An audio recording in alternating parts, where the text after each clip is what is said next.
একটা পুরুষ যদি শান্তি, স্বস্তি, সুখ খুঁজতে চায় তাহলে তাকে নারীর কাছে যেতে হবে।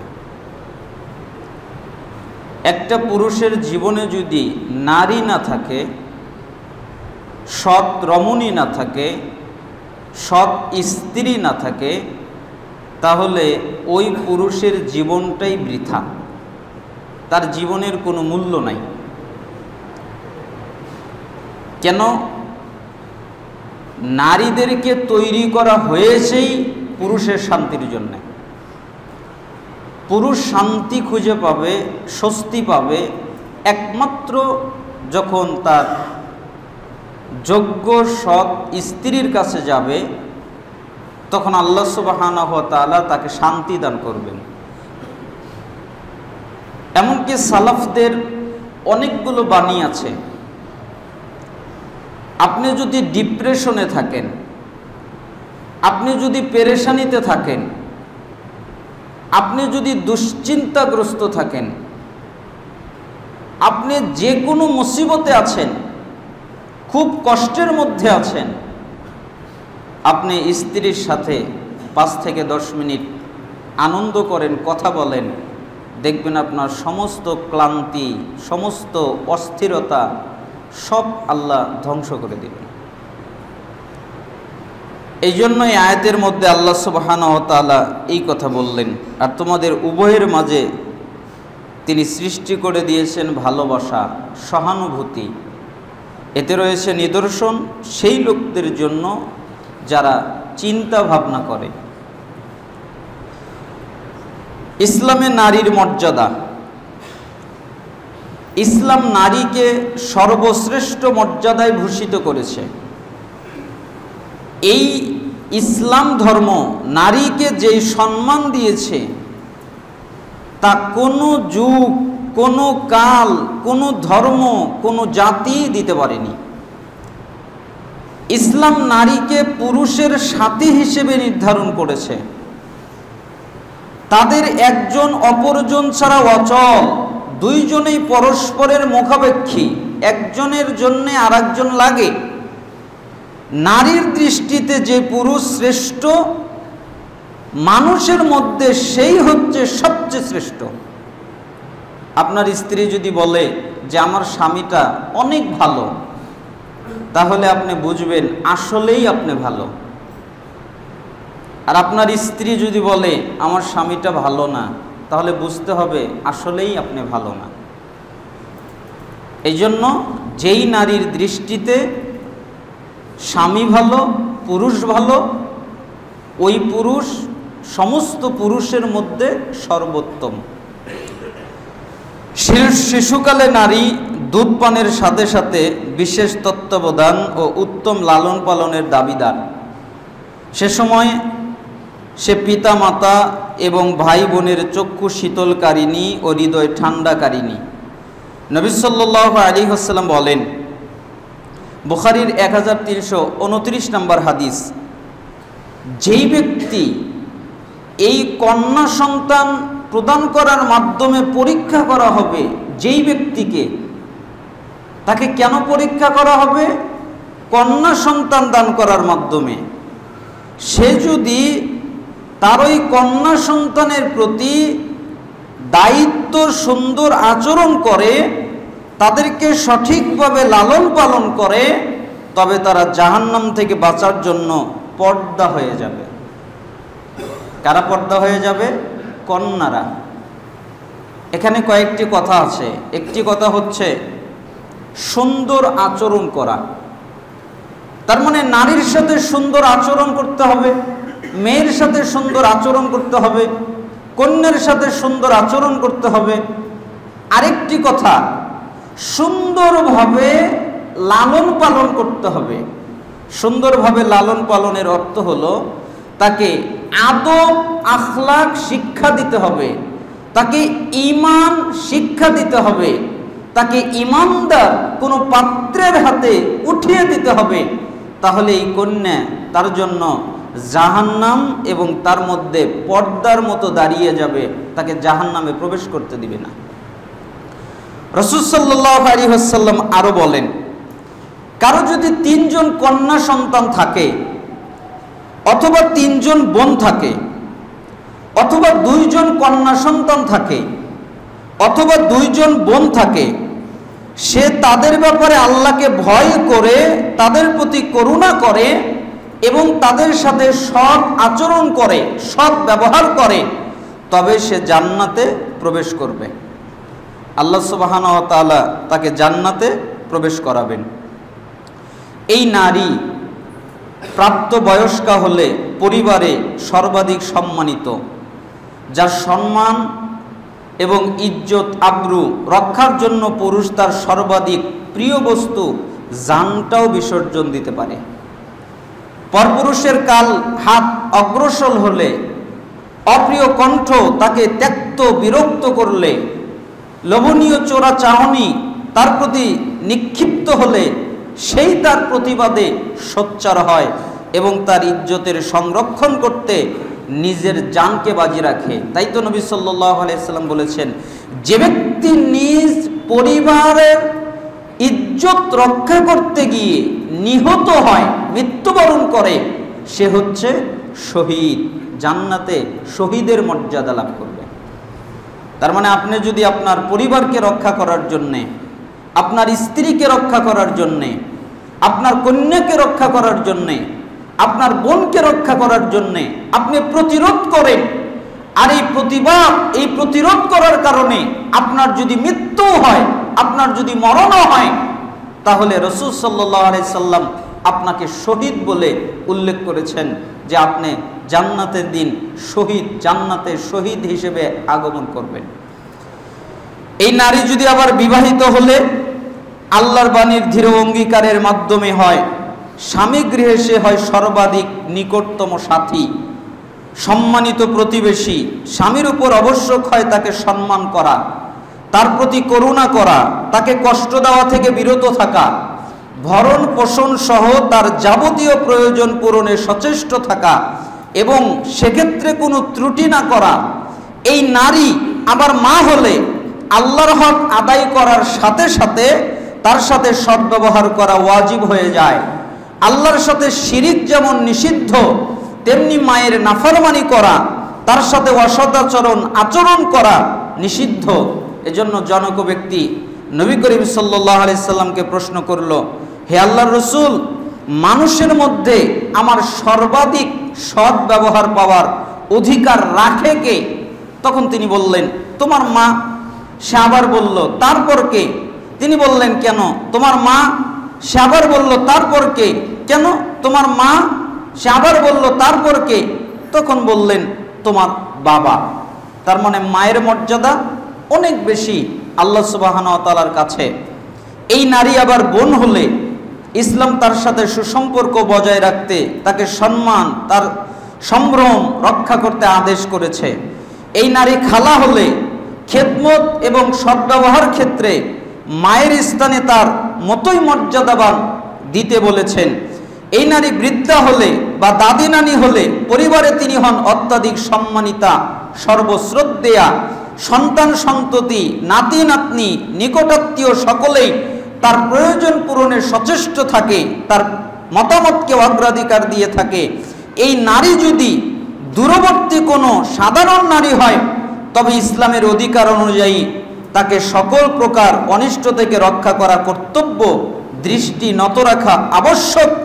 ইসলাম নারীকে অধিকার দিয়েছে, সে শিক্ষা অর্জন করবে, সে সম্পদ উপার্জন করবে, সম্পদের মালিক হবে, বেচাকেনা করবে, উত্তরাধিকার হবে, বিবাহের প্রস্তাব দানকারী পুরুষকে গ্রহণ করতে পারবে, প্রত্যাখ্যান করতে পারবে।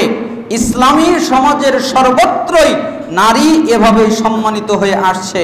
ফলে নারী সেই সমাজের সর্বাধিক মূল্যবান, মর্যাদাবান, শ্রদ্ধাভাজন হয়ে অবস্থান করে। ওই সমাজটাই হলো ইসলাম।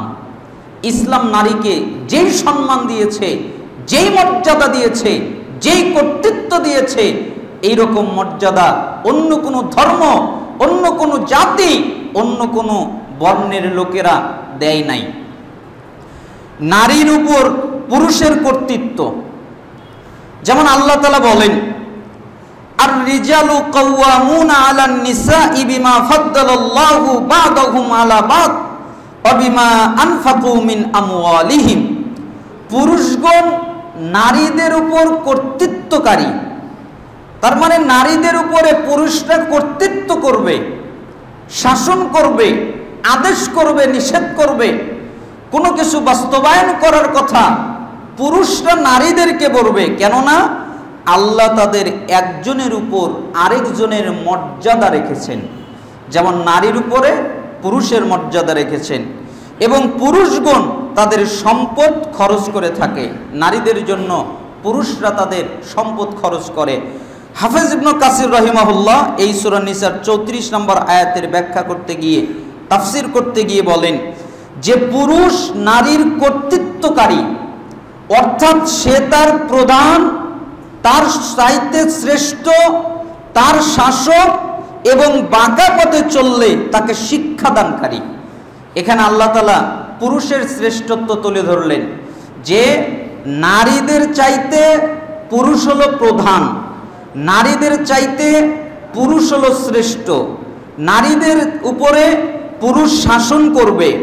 নারীরা যদি বাঁকা পথে চলে তাহলে পুরুষ শিক্ষা দান করার মাধ্যমে তাকে বাঁকা পথ থেকে দূরে সরিয়ে নিয়ে আসবে। এটা হলো পুরুষের একটা কর্তৃত্ব।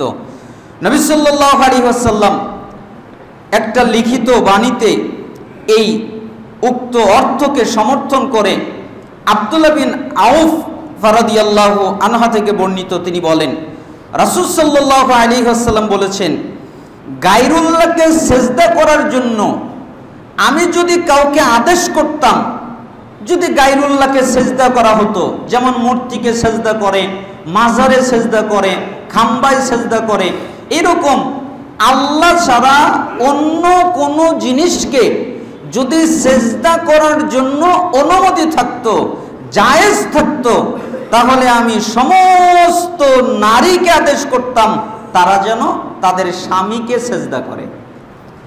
তার মানে নারীর কাছে স্বামী কত সম্মানিত, কত মর্যাদাবান, যে নারীকে আদেশ করা হতো স্বামীকে যেন সেজদা করে। শপথ সেই সত্তার যার হাতে আমি মুহাম্মাদের প্রাণ, কোনো নারী তার পালনকর্তার হক আদায় করতে পারবে না যে পর্যন্ত সে তার স্বামীর যাবতীয় হক আদায় না করবে।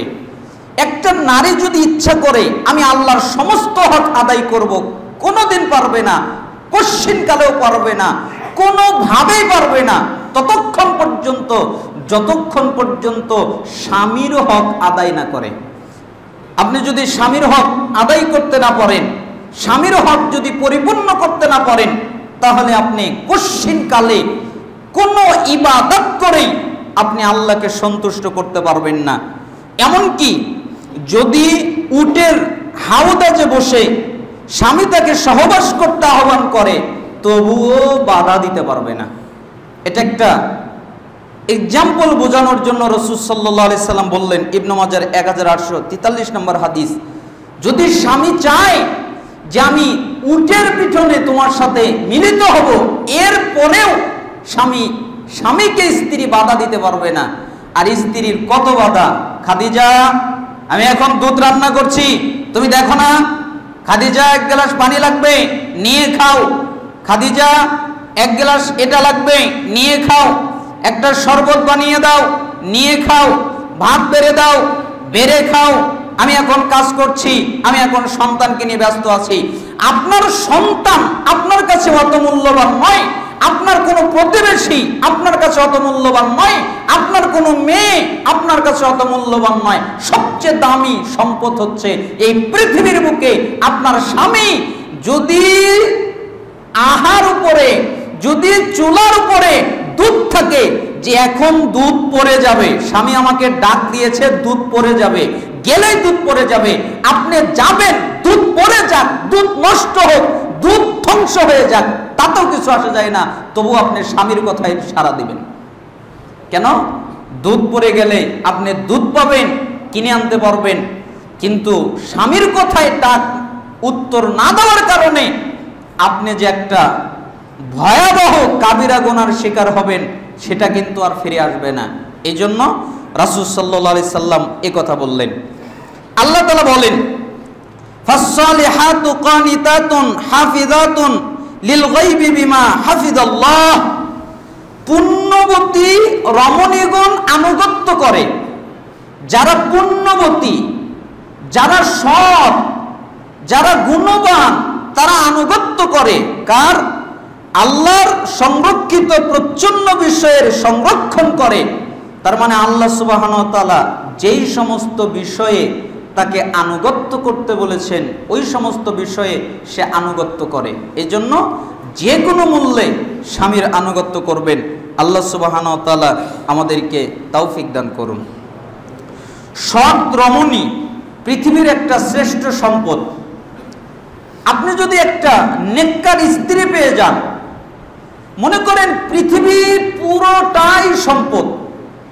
এই পৃথিবীর অর্ধেক অন্যান্য সম্পদ, আর এই অর্ধেকের মধ্যে সবচেয়ে দামি অর্ধেক হচ্ছে সৎ স্ত্রী।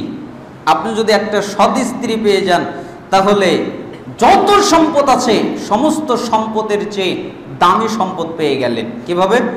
আব্দুল্লাহ বিন আমর রাদিয়াল্লাহু আনহু থেকে বর্ণিত, তিনি বলেন রাসূল সাল্লাল্লাহু আলাইহি ওয়াসাল্লাম বলেছেন, আদ-দুনিয়া মাতাউন ওয়া খায়রু মাতাউদ দুনিয়া আল মারওয়াতুস সালিহা। পৃথিবীটা হচ্ছে ভোগের বস্তু। পৃথিবীতে মানুষ ভোগ করার জন্য এসেছে, তাই পৃথিবীটা হচ্ছে ভোগের বস্তু। আর পৃথিবীর মধ্যে সবচেয়ে শ্রেষ্ঠ, সবচেয়ে দামি, সবচেয়ে সম্মানিত সম্পদ হচ্ছে নেক নারী, নেক রমণী, সৎ স্ত্রী, সৎ নারী। এটা হলো পৃথিবীর ভিতরে সবচেয়ে দামি সম্পদ, সবচেয়ে মর্যাদাবান সম্পদ।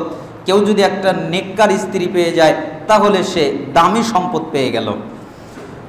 আবু হুরায়রা থেকে বর্ণিত, তিনি বলেন নবী সাল্লাল্লাহু আলাইহি ওয়াসাল্লাম আরো বলেছেন, 4টি গুণের কারণে কোনো নারীকে বিবাহ করা হয়। তার সম্পদ দেখে তাকে বিবাহ করা হয়, তার বংশমর্যাদা দেখে তাকে বিবাহ করা হয়, তার সৌন্দর্য দেখে তাকে বিবাহ করা হয়, এবং ধর্মভীরু কিনা এটা দেখে তাকে বিবাহ করা হয়। ধর্মভীরু নারী বিবাহ করে তুমি বিজয়ী হও, তা না হলে তোমার 2 হাত ধুলায় লুণ্ঠিত হোক। তার মানে আপনি যদি দিনদারিকে প্রাধান্য দেন, তাহলে আপনি সব পেয়ে গেলেন। এটা সবার জীবনেই ঘটে। মানুষ নারী খুঁজতে গিয়ে সম্পদওয়ালা দেখে, নারী খুঁজতে গিয়ে বংশমর্যাদা দেখে, নারী খুঁজতে গিয়ে সৌন্দর্য দেখে, যে সৌন্দর্য আছে কিনা, বংশমর্যাদা আছে কিনা, সম্পদ আছে কিনা। এইগুলো যদি থাকে তাহলে বিবাহ করে। দিনদারিত্ব দেখার কোনো প্রশ্নই ওঠে না, দিনদারিত্ব দেখেই না। আমাদের বিয়ের ক্ষেত্রেও অনেক সমস্যা হয়েছিল। একবার বাড়ি থেকে বংশ দেখে, আবার বাড়ি থেকে টাকা পয়সাওয়ালা ধন সম্পদ দেখে, অনেক কিছু দেখে। আল্লাহ সুবহানাহু ওয়া তাআলা, আমি করলাম, সালাত আদায় করলাম, তারপরে আল্লাহ সুবহানাহু ওয়া তাআলার কাছে চাইলাম আল্লাহ সুবহানাহু ওয়া তাআলা যেন ব্যবস্থা করে দেন। তখন ব্যবস্থা কি করে দিলেন, যে মনের ভিতরে একটা স্বস্তি আল্লাহ তাআলা নাজিল করলেন, যে তুমি দিনদারি নিয়ে খুশি হও। তাহলে কি হলাম, আমি দিনদারি প্রাধান্য দিলাম, আলহামদুলিল্লাহ, দিনদারিও পেলাম, বংশমর্যাদাও পেলাম, আবার উচ্চ শিক্ষিতও পেলাম, আবার সম্মানিতও পেলাম, আবার টাকা পয়সা সব, মানে একটার ভিতরে সব ঢুকে গেছে। মানে দিনদারিত্ব যদি আপনি দেখেন, দিনদারিত্ব যদি আপনি প্রাধান্য দেন, তাহলে আল্লাহ সুবহানাহু ওয়া তাআলা অন্য সব কিছু আপনাকে দান করবেন। এজন্য রাসূল সাল্লাল্লাহু আলাইহি সাল্লাম বললেন যে তুমি ধর্মভীরু নারীকে বিবাহ করে বিজয়ী হও, তা না হলে তোমার ধ্বংস। এবার আসি সৎ স্ত্রীর গুণ। কিভাবে বুঝবো এই স্ত্রীটা সৎ? যেমন সূরা নিসার 34 নম্বর আয়াতের মধ্যে আল্লাহ তাআলা বলেছেন যে পুণ্যবতী রমণীগণ আনুগত্য করে এবং আল্লাহর সংরক্ষিত প্রচ্ছন্ন বিষয়ের সংরক্ষণ করে। হাফেজ ইবনে কাসির রাহিমাহুল্লাহ এই আয়াতের ব্যাখ্যা করতে গিয়ে বললেন যে সলিহাত বলতে সৎ এবং পুণ্যশীল নারীদেরকে বোঝানো হয়। ইবনে আব্বাস রাদিয়াল্লাহু আনহু তিনি বলেন, কানিতাত অর্থ হচ্ছে স্বামীর আনুগত্যকারিণী, যারা স্বামীর আনুগত্য করে। আর আরেকটি অর্থ সম্পর্কে সুদ্দি রাহিমাহুল্লাহ বলেন, স্বামীর অনুপস্থিতিতে নিজের স্ত্রী তার নিজের ইজ্জতের সংরক্ষণ করে এবং স্বামীর সম্পদের হেফাজত করে, এই হচ্ছে পুণ্যময়ী নারী। তার মানে কি, এক নম্বর হচ্ছে সৎ, তারপরে হচ্ছে পুণ্যশীল, তারপরে হচ্ছে সে স্বামীর আনুগত্যকারিণী, তারপরে স্বামীর অনুপস্থিতিতে নিজের ইজ্জতের হেফাজত করে এবং স্বামীর যে সম্পদ আছে এই সম্পদের হেফাজত করে। ইবনে কাসির রাহিমাহুল্লাহ তার তাফসিরের মধ্যে এই বাক্য এভাবে বললেন। আব্দুর রহমান বিন আউফ রাদিয়াল্লাহু আনহু থেকে বর্ণিত, তিনি বলেন, রাসূল সাল্লাল্লাহু আলাইহি ওয়াসাল্লাম নারীদেরকে বললেন, ইযা সাল্লাতিল মারআতু খামসাহা, মুসলিম রমণী যদি 5 ওয়াক্ত সালাত আদায় করে, ওয়াসামাত শাহরাহা, রমজানের সিয়াম পালন করে, ওয়া হাফিজাত ফারজাহা, নিজের লজ্জাস্থান হেফাজত করে, ওয়া আতাআত যাওজাহা, এবং স্বামীর আনুগত্য করে, কিলা লা তুদখিলুল জান্নাহ, তখন তাকে বলা হবে যে জান্নাতের যে কোনো দরজা দিয়ে তোমার ইচ্ছা, মিন আইয়ি আবওয়াবিল জান্নাতি শি'তি, তুমি জান্নাতের যেই দরজা দিয়ে তোমার ইচ্ছা হয় ওই দরজা দিয়ে তুমি জান্নাতে প্রবেশ করো। কাকে বলা হবে? একটা নারীকে বলা হবে। একটা দরজা তার জন্য উন্মুক্ত করে দেওয়া হবে, একটা দরজা তার জন্য খুলে দেওয়া হবে। একদম সহজ আমল। 1 5 ওয়াক্ত সালাত আদায় করবে, 2 রমজান মাসের সিয়াম পালন করবে, 3 নিজের লজ্জাস্থানের হেফাজত করবে, 4 স্বামীর আনুগত্য করবে, লজ্জাস্থানের হেফাজত এবং স্বামীর আনুগত্য, এই 2টা অতিরিক্ত করে বললেন। এই কাজ করবে, তাহলে আল্লাহ তার জন্য জান্নাতের 8টা দরজা খুলে দিবেন। যে দরজা দিয়ে সে ঢুকতে চায় আল্লাহ তাআলা সেই দরজা দিয়েই তাকে জান্নাতে প্রবেশ করাবেন। স্বামীর খেদমত জান্নাতে প্রবেশ করার মাধ্যম। আপনি যদি স্বামীর খেদমত করেন তাহলে আপনি জান্নাতে প্রবেশ করতে পারবেন, এটাও একটা মাধ্যম। হুসাইন বিন মেহসান রাদিয়াল্লাহু আনহু বলেন, আমার ফুফু আমার কাছে বর্ণনা করেছেন, একদিন তিনি নবী সাল্লাল্লাহু আলাইহি ওয়াসাল্লামের কাছে কোনো প্রয়োজনে আগমন করেছিলেন। প্রয়োজন শেষ হলে নবী সাল্লাল্লাহু আলাইহি ওয়াসাল্লাম তাকে জিজ্ঞেস করেছিলেন, তোমার কি স্বামী আছে? তোমার কি স্বামী আছে? তখন আমার ফুফি তিনি বললেন, জি আমার স্বামী আছে।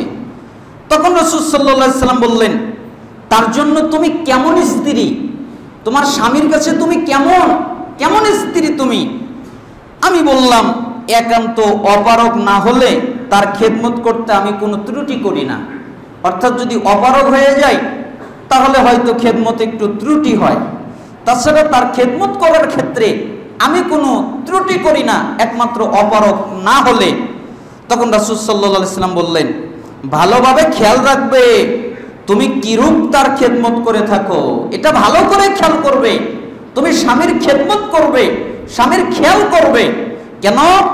ওই স্বামী তোমার জান্নাত, ওই স্বামী তোমার জাহান্নাম। তুমি যদি চাও যে আমি জান্নাতে যাব, তাহলে ওই স্বামী তোমার জান্নাত। তুমি যদি চাও আমি জাহান্নামে যাব, তাহলে ওই স্বামী তোমার জাহান্নাম, ওই স্বামী তোমার জান্নাত, ওই স্বামী তোমার জাহান্নাম। তাই তুমি তোমার স্বামীর সাথে ভালো আচরণ করিও। মুসনাদে আহমদ 18233 নম্বর হাদিস, এটা সনদ সহিহ। অর্থাৎ তার আনুগত্য খেদমত করলে জান্নাতে যাবে, তার অবাধ্য হলে জাহান্নামে যাবে। শেখ আলবানী রাহিমাহুল্লাহ এই হাদিস থেকে সুস্পষ্টভাবে বলেন, এই দলিল পাওয়া যায় স্বামীর আনুগত্য করা স্ত্রীর উপরে ওয়াজিব, সুন্নাত নয়, নফল নয়, ওয়াজিব। এবং সাধ্যের মধ্যে তার খেদমত করা তার উপরে আবশ্যক। সন্দেহ নেই, খেদমতের প্রথম বিষয় হচ্ছে স্বামীর গৃহের তদারকি করা, তার সন্তান সন্ততিকে সুষ্ঠুভাবে লালন পালন করা, তার সাথে সুন্দর আচরণ করা। উম্মে সালামা রাদিয়াল্লাহু আনহা থেকে বর্ণিত, তিনি বলেন রাসূল সাল্লাল্লাহু আলাইহি ওয়াসাল্লাম বলেছেন, আইয়ুমান রাআতিন মাতাত ওয়া যাওজুহা আনহা রাদিন দাখালাতিল জান্নাহ, যেই নারী এমন অবস্থায় মৃত্যুবরণ করলো যে স্বামী তার প্রতি সন্তুষ্ট, স্বামী তার উপরে খুশি, তাহলে সে জান্নাতে প্রবেশ করলো। অর্থাৎ একটা মেয়ে, একটা স্ত্রী মারা গেল, স্বামী তার উপরে খুশি, স্বামী অনেক খুশি যে আমার স্ত্রীর উপরে আমি খুশি ছিলাম, আমার স্ত্রীকে আমি ভালোবাসতাম, এই কারণে রাসূল সাল্লাল্লাহু আলাইহি সাল্লাম বললেন স্বামী তার উপরে খুশি থাকার কারণে আল্লাহ সুবহানাহু ওয়া তাআলা ওই স্ত্রীকে জান্নাত দান করবেন। তাহলে স্বামীর সন্তুষ্টিটা স্ত্রীদের জন্য কতটা গুরুত্বপূর্ণ। জান্নাতি বা সৎ গুণাবলী রমণীদের কিছু আলামত আছে। 1 নম্বর আলামত, জান্নাতি নারীরা নেক এবং পুণ্যের কাজে অংশগ্রহণ করে এবং আপন পালনকর্তার ইবাদত করে তার হক আদায় করে, এটা হলো একটা গুণ। 2 নম্বর গুণ, জান্নাতি নারী এমন ক্ষেত্রে স্বামীর আনুগত্য করবে যাতে আল্লাহর নাফরমানি নাই, মানে সে স্বামীর আনুগত্য করতে গিয়ে আল্লাহর নাফরমানি করে না। 3, নিজের ইজ্জতের হেফাজত, বিশেষ করে স্বামীর অনুপস্থিতিতে। 4, স্বামীর সম্পদের হেফাজত করবে, তার সন্তানদেরকে সঠিকভাবে লালন পালন করবে। 5, সর্বদা এমনভাবে স্বামীর সম্মুখবর্তী হবে যাতে তিনি খুশি হন, তার কাছে এমনভাবে আসবে যাতে স্বামী আনন্দিত হয় এবং এর জন্য নিজের অতিরিক্ত সৌন্দর্য, হাসি মুখ তার সামনে প্রকাশ করতে সচেষ্ট হবে, সুন্দরভাবে সাজসজ্জা গ্রহণ করবে। স্বামী রাগান্বিত হলে যে কোনো প্রকারে তাকে খুশি করার সর্বাত্মক প্রচেষ্টা করবে। স্বামী যদি কোনো কারণে রেগে যায়, যেভাবে স্বামীকে খুশি করা যায় ওইভাবেই খুশি করবে, কেননা সেই তার জান্নাত, সেই তার জাহান্নাম। স্বামী তার সঙ্গ চাইলে, তার সাথে মিলিত হতে চাইলে কোনোভাবেই বাধা দেওয়ার চেষ্টা করবে না, বরং তার ডাকে সাড়া দিবে এবং পরিপূর্ণ রূপে নিজেকে তার কাছে সমর্পণ করে দিবে। যদি তা না করে তাহলে সকাল পর্যন্ত মালাইকারা, ফেরেশতারা তার জন্য বদদুয়া করতে থাকবে, তার ধ্বংসের দোয়া করতে থাকবে। আল্লাহ সুবহানাহু ওয়া তাআলা আমাদের মা বোনদেরকে আনুগত্যশীল নেক রমণী হওয়ার তৌফিক দান করুন। আনুগত্যশীল একজন নেক নারীর একটা কাহিনী শোনা যাক। হাইসাব বিন আদিয়া তাই থেকে বর্ণিত, তিনি বলেন সাবির বরাতে মুজালেদ আমার কাছে বর্ণনা করেছেন। সাবি বলেন, সোরাই আমাকে একবার বললেন, সাবি তুমি বনু তামিম গোত্রের নারীদেরকে বিবাহ করো, কেননা আমি তাদেরকে সর্বাধিক জ্ঞানী পেয়েছি এবং সবচেয়ে বেশি বুদ্ধিমতী দেখেছি। তখন সাবি প্রশ্ন করলেন, তাদের বুদ্ধিমত্তার তুমি কি দেখেছো? সোরাই বললেন, আমি এক দুপুরে জনক ব্যক্তির জানাজা শেষে ফেরার পথে তাদের এক বাড়ির পাশ দিয়ে হেঁটে যাচ্ছিলাম। বাড়ির দরজায় দেখলাম এক বৃদ্ধা এবং তার পাশে দাঁড়িয়ে আছে একজন বালিকা। মেয়েটি ছিল অতীব সুন্দরী এবং অনেক রূপসী। এটা দেখে আমি তাদের দিকে এগিয়ে গেলাম এবং পানি পান করতে চাইলাম, এটা একটা আমার সুতা, অথচ আমার কোনো পিপাসাই ছিল না। ওই বৃদ্ধা মহিলা আমাকে বললেন, কোন ধরনের পানীয় চাও, মানে আমি তোমাকে কি পানি দিব? আমি বললাম, সহজলভ্য যে কোনো পানি দিলেই হবে। বৃদ্ধা বললেন, এই মেয়ে, একে দুধ পান করাও, মনে হচ্ছে লোকটি ভিন দেশি। আমি বৃদ্ধাকে প্রশ্ন করলাম, মেয়েটি কে? সে বলল, তার নাম জয়নাব বিনতে জারির, হানজালা পরিবারের এক মেয়ে। আমি বললাম, সে কি বিবাহিতা না কুমারী? সে বলল, এখন পর্যন্ত অবিবাহিতা, কুমারী, তার বিবাহ হয় নাই। আমি বললাম, তার সাথে আমার বিবাহের ব্যবস্থা করে দিন, আমার সাথে কি বিবাহ দিবেন? সে বলল, তুমি যদি তার যোগ্য হও তবে হতে পারে, তুমি যদি এই মেয়ের যোগ্য হও তোমার সাথে বিবাহ হতে পারে, এতে কোনো অসুবিধা নেই। আমি একথা শুনে গৃহে ফিরে গেলাম, বাড়িতে চলে গেলাম। কাইলুলা তথা দুপুরবেলার নিদ্রা যাওয়ার ইচ্ছা করলাম, কিন্তু চোখে আমার ঘুম আসলো না। জোহরের নামাজ আদায় করে আমার বন্ধুবর সম্মানিত কারি সাহেবদেরকে সাথে করে নিলাম। তাদের মধ্যে আলকামা আছে, আসওয়াদ আছে, মুসাইয়্যব আছে, মুসা বিন আরফাতা ছিলেন। তাদেরকে সাথে করে নিয়ে মেয়েটির চাচার নিকটে পৌঁছে আসলাম। তিনি বললেন, আপনাদের কি খেদমত করতে পারি? আমি বললাম, আপনার ভাতিজি জাইনাবকে বিবাহ করার প্রস্তাব নিয়ে এসেছি।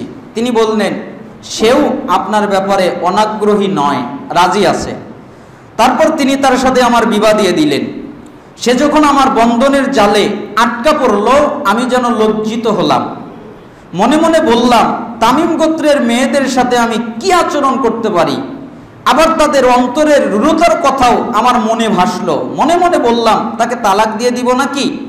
আবার বললাম, যা হওয়ার হয়েছে তাকে রেখেই দেই, মর্জি মোতাবেক চললে তো ভালোই হবে, অন্যতা পথ তো খোলাই আছে। যদি আমার মতো চলে তাহলে রেখে দিব, আর যদি উল্টাপাল্টা করে তাহলে ছেড়ে দিব। আমি মনে মনে বললাম, সুন্নাত তো হচ্ছে স্ত্রীকে স্বামীর নিকট প্রবেশ করালে 2 রাকাত সালাত আদায় করা, তারপর আল্লাহর কাছে স্ত্রীর কল্যাণ কামনা করা, ও কল্যাণ থেকে স্ত্রীর কপালে হাত রেখে আল্লাহর কাছে আশ্রয় প্রার্থনা করা। তাই আমি 2 রাকাত নামাজ আদায় করলাম। নামাজ শেষে সালাম ফিরিয়ে দেখি সেও আমার পিছনে আমার অনুসরণ করে নামাজ আদায় করছে। নামাজ শেষ করলে তার দাসীরা এসে আমার পরনের কাপড় নিয়ে হলুদ রঙের একটি চাদর আমাকে পরিয়ে দিল। ঘর থেকে লোকজন প্রস্থান করলে আমি স্ত্রীর নিকটবর্তী হতে চাইলাম এবং তার দিকে হাত বাড়ালাম, কিন্তু সে আমাকে বাধা দিয়ে বলল, আবু উমাইয়া, একটু থামুন, একটু প্রশান্তি অনুভব করুন, একটু শান্তি বজায় রাখুন, একটু ধৈর্য ধরুন। তারপর বলা শুরু করলো, আলহামদুলিল্লাহি আহমাদুহু ওয়াস্তাঈনুহু, এইভাবে খুতবা দেওয়া শুরু করলো। আমি বললাম, বাহ, বিবাহের দিনে স্ত্রী আবার খুতবা দিচ্ছে। আমি খুব আনন্দ নিয়ে শুনলাম, দেখি খুতবা কি দেয় শুনি আগে। তখন সে মেয়েটা বলল, সমস্ত প্রশংসা আল্লাহর জন্য নিবেদিত। আমি তার প্রশংসা গাইছি এবং তার কাছে সাহায্য চাচ্ছি এবং দরুদ পাঠ করছি মুহাম্মদ সাল্লাল্লাহু আলাইহি সাল্লামের উপরে এবং তার পরিবারের উপরে। নিঃসন্দেহে আমি আপনার কাছে একজন অপরিচিত নতুন নারী। আমি আপনার আচরণ জানি না, আপনি আপনার অভ্যাস জানি না, আমি আপনার রীতিনীতি জানি না, আমি আপনার সম্পর্কে অবগত নই, আমি আপনার কিছুই জানি না। দয়া করে আপনি কি বলবেন আমার কাছে কি রকম আচরণ আপনি ভালোবাসেন, মানে আমি কি আচরণ করলে আপনি খুশি হবেন, যাতে করে আমি আপনার পছন্দ মতো চলতে পারি, আর আপনি যা অপছন্দ করেন তা থেকে বিরত থাকতে বলি। এই কথা সে আমাকে বলল। সে আরো বলল, সন্দেহ নেই যে আমার গোত্রে আপনার উপযুক্ত মেয়ে ছিল, আর আমার গোত্রেও আমার জন্য উপযুক্ত স্বামী ছিল, এটা ছিল, কিন্তু আল্লাহ যা ফায়সালা করে রেখেছেন তা তো অবশ্য হবেই। আল্লাহর যা নির্দেশ হয় মানুষ সেটাই করে, অতএব আপনি যার মালিক হয়েছেন তার সাথে আল্লাহর নির্দেশ মোতাবেক আচরণ করবেন, অর্থাৎ সৎভাবে সাংসারিক জীবন পরিচালনা করা, অন্যতা ভালোভাবে পৃথক করে দেওয়া। আমার কথা এটুকুই। আমি আল্লাহর কাছে আপনার জন্য এবং আমার জন্য মাগফিরাত কামনা করছি। সোরাই বলেন, সাবি তার এই কথা শুনে আমিও একটা বক্তব্য দেওয়া শুরু করলাম, যে স্ত্রী যেহেতু একটা বক্তব্য দিয়েছে তাহলে আমি আর একটা বক্তব্য দেই। আমি বললাম, আলহামদুলিল্লাহি ওয়াহদা, এইভাবে খুতবা পড়লাম। বললাম, নিঃসন্দেহে তুমি এমন কিছু কথা বলেছো, যদি তার উপরে তুমি দৃঢ় থাকো, অটল থাকো, তবে তোমার উপকার হবে, তোমার কোনো ক্ষতি আমার দ্বারা হবে না। কিন্তু যদি তুমি তার বিপরীত করো, তবে তোমার কথাই তোমার বিপক্ষে দলিল হিসেবে উপস্থাপিত হবে। তুমি যা বলেছো এটা তোমার বিরুদ্ধেই দাঁড়াবে। আমি এইরূপ আচরণ পছন্দ করি, এইরূপ আচরণ অপছন্দ করি। আমরা দুজনই একই সূত্রে গাথা। তুমি আমাকে ছেড়ে যাবে না, ভালো কিছু দেখলে তার প্রচার করবে। আমার যদি ভালো কিছু দেখো তাহলে মানুষের কাছে বলে বেড়াবে, আর যদি মন্দ কিছু দেখো তাহলে তুমি তা গোপন রাখবে, কারো কাছে বলবো না। এই লোকদেরকে আমি ভালোবাসি, এরা আমার ঘরে আসতে পারে, এতে কোনো অসুবিধা নাই। এদেরকে আমি ঘৃণা করি, এরা আমার ঘরে আসতে পারবে না। এই আচরণগুলো আমি ভালোবাসি, এই আচরণগুলো আমি ঘৃণা করি। মেয়েটি বলল, আরো কিছু কথা ছিল যা বলা হয়নি, আমার পরিবারের লোকদের বেড়াতে আসা আপনি কি পছন্দ করেন? আমার মা আসবে, আমার ভাই আসবে, আমার বোন আসবে, আমার বাপ আসবে, এটাকে আপনি পছন্দ করেন? আমি বললাম, না, আমি চাই না আমার শ্বশুর বাড়ির লোকেরা এসে আমাকে পেরেশানির কারণ করে দাঁড়ায়। আমার শ্বশুর আসুক, এটা আমি চাই না। আমার শাশুড়ি আসুক, এটা আমি চাই না। আমার শালিকা আসুক, এটা আমি চাই না। আমার শালা আসুক, এটা আমি চাই না। তবে মাঝে মধ্যে আসতে পারে, কিন্তু বেশি পেরেশানির কারণ হবে এটা আমি চাই না। তখন মেয়েটা বলল, আচ্ছা ঠিক আছে, আপনার কোন কোন প্রতিবেশী আপনি ভালোবাসেন তাদেরকেও এলে ভিতরে আসার অনুমতি দেব, আর কে আসলে অনুমতি দিব না আমি তাকে বলে দিলাম। অমুকে আসলে অনুমতি দিবে, অনেক ভালো লোক তারা, আর তারা আসলে অনুমতি দিবা না। আমি বললাম, অমুক গোত্রের লোকেরা ভালো মানুষ আর অমুক গোত্রের লোকেরা অসৎ। সুরাই বলেন, সাবি, আমি তার সাথে আনন্দময় একটি রাত কাটালাম। সে আমার সাথে পূর্ণ 1 বছর অবস্থান করলো। এর মধ্যে তার ভিতরে আমি কোনো অপছন্দ নিয়ে কিছু দেখি নাই। বছর পূর্ণ হলে আমি বিচারালয় থেকে একদিন বাড়িতে ফিরে এসে দেখি এক বৃদ্ধ মহিলা গৃহের তদারকি করছে। এটা করো, সেটা করো, এরকম করে করো, সেরকম করে করো। আমি প্রশ্ন করলাম, ইনি কে? বাড়ির লোকেরা বলল, আপনার শ্বশুর পক্ষের অমুক লোক। তার মানে আমি বুঝতে পারলাম 1 বছর বাদে আমার শ্বশুর বাড়ির লোক আসলো।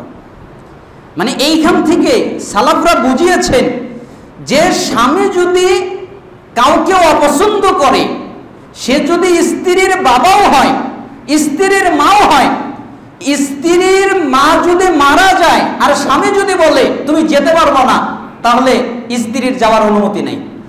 স্ত্রীর বাপ যদি মারা যায় আর স্বামী যদি বলে যেতে পারবো না, যাওয়ার অনুমতি নাই। ভাই বোন, দোলাভাই, খালাতো ভাই, চাচতো ভাই, তারপরে কোন দেশের কোন আত্মীয়, এটা তো অনেক দূরের কথা। এই জন্য এই স্ত্রীর মতো স্ত্রী হওয়ার চেষ্টা করেন। আল্লাহ তাআলা আমাদেরকে তৌফিক দান করুন। একথা শুনে আমি যে ধারণা করেছিলাম তা পাল্টে গেল। আমি আনন্দিত হলাম। আমি আসন গ্রহণ করলে ওই বৃদ্ধা আমার নিকটে এলেন, বললেন, আসসালামু আলাইকুম আবু উমাইয়া।